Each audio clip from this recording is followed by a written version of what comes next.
आप सब साथियों का हमारे YouTube चैनल पर स्वागत है। आज हम 8 अप्रैल 2024 के करंट अफेयर के प्रश्न करें, जिसमें पहला प्रश्न है, भारत में कॉरपोरेट सोशल रिस्पॉन्सिबिलिटी यानी CSR को बढ़ावा देने हेतु Indian institute of corporate affair ने कहाँ एक व्यापक CSR इन पर्सन प्रोग्राम आयोजित किए। Right option B Goa. Goa में Indian institute of corporate affair ने कॉरपोरेट सोशल रिस्पॉन्सिबिलिटी को बढ़ावा देने हेतु CSR पर्सन प्रोग्राम गोवा में आयोजित किया है। आज का दूसरा क्वेश्चन, हाल ही में मेटा ने भारत में तथ्य जांच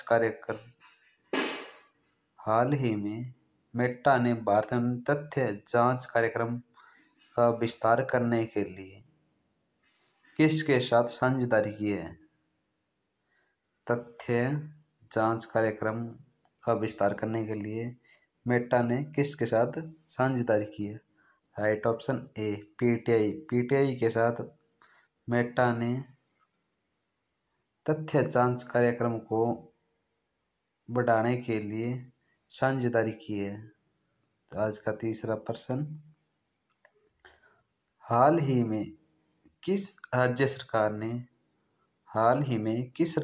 सरकार ने कानून निर्माण प्रक्रिया में राज्यपाल की भूमिका को चुनौती दी है? राइट ऑप्शन सी केरल सरकार ने कानून निर्माण प्रक्रिया में राज्यपाल की भूमिका यानी राज्यपाल का रोल को चुनौती दी है। आज का चौथा प्रश्न, भारत में एकल नागरिकता की अवधारणा किस देश के संविधान से ली गई है? Right option D England. Bharat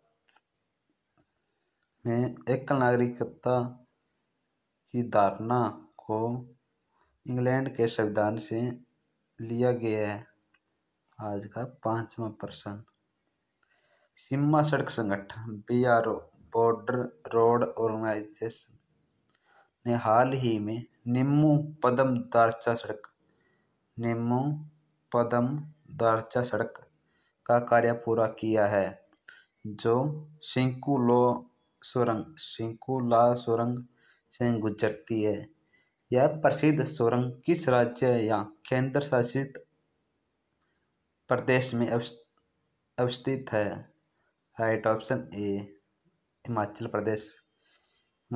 प्रदेश में सिंकुलो सुरंग है, जिसमें निम्मू पदम दारचा सड़क पर का कार्य BRO ने हाल ही में संपन्न किया है।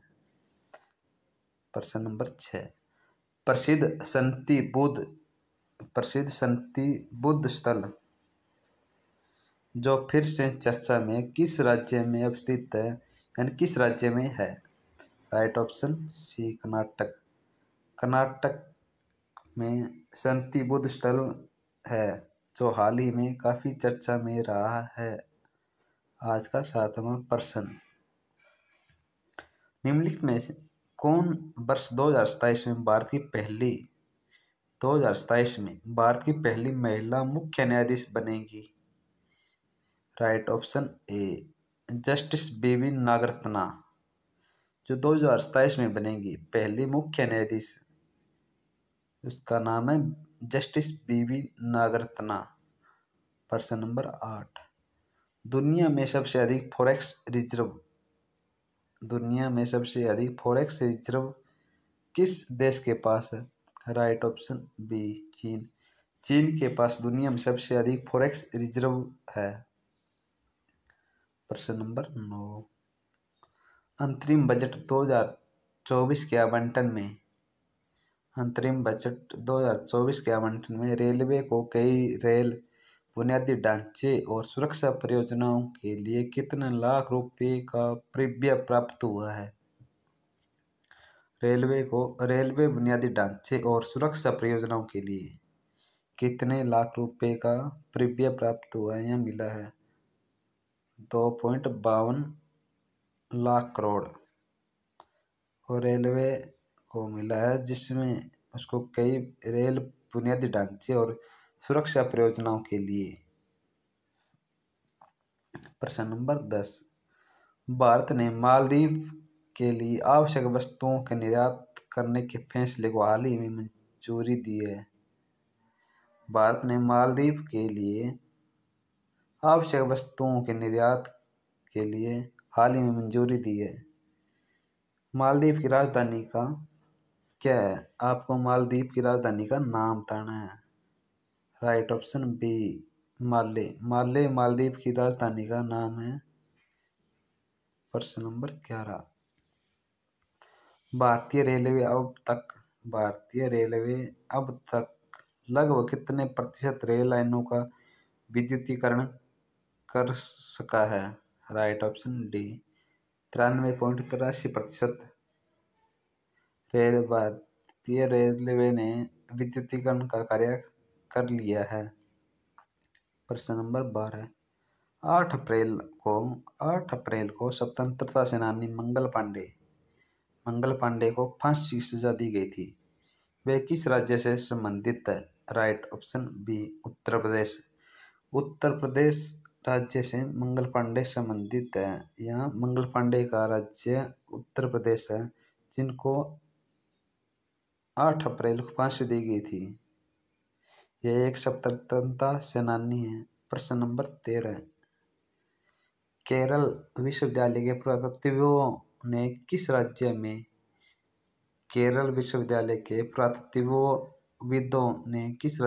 5200 वर्ष पुरानी हड़प्पा बस्ती का पता लगाया है? Right option B Gujarat. Gujarat राज्य में 5200 वर्ष पुरानी बस्ती का पता केरल विश्वविद्यालय के पुरातत्वविदों ने लगाया है। प्रश्न नंबर 14, हाल ही में DRDO ने किस राज्य में हथियार प्रणालियों के परीक्षण के लिए एक परीक्षण केंद्र स्थापित करने की परियोजना शुरू की है? राइट ऑप्शन सी पश्चिम बंगाल। पश्चिम बंगाल में DRDO ने हथियार प्रणालियों के परीक्षण के लिए एक परीक्षण केंद्र स्थापित करने की परियोजना की शुरुआत की है पश्चिम बंगाल राज्य में। करंट अफेयर का 15वां प्रश्न, हाल ही में आयोजित शंघाई सहयोग संगठन SCO सुरक्षा परिषदों के सचिवों की बैठक में भारतीय प्रतिनिधित्व का नेतृत्व किसने किया?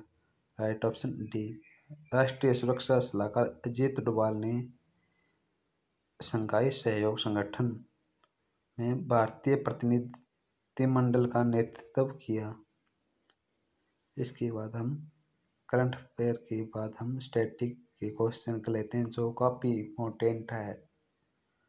करंट अफेयर में हम आज प्रमुख राजवंश और उनके संस्थापक के बारे में पढ़ेंगे, जिसमें पहला वंश है हर्यक वंश, जिसके संस्थापक बिंबिसार है।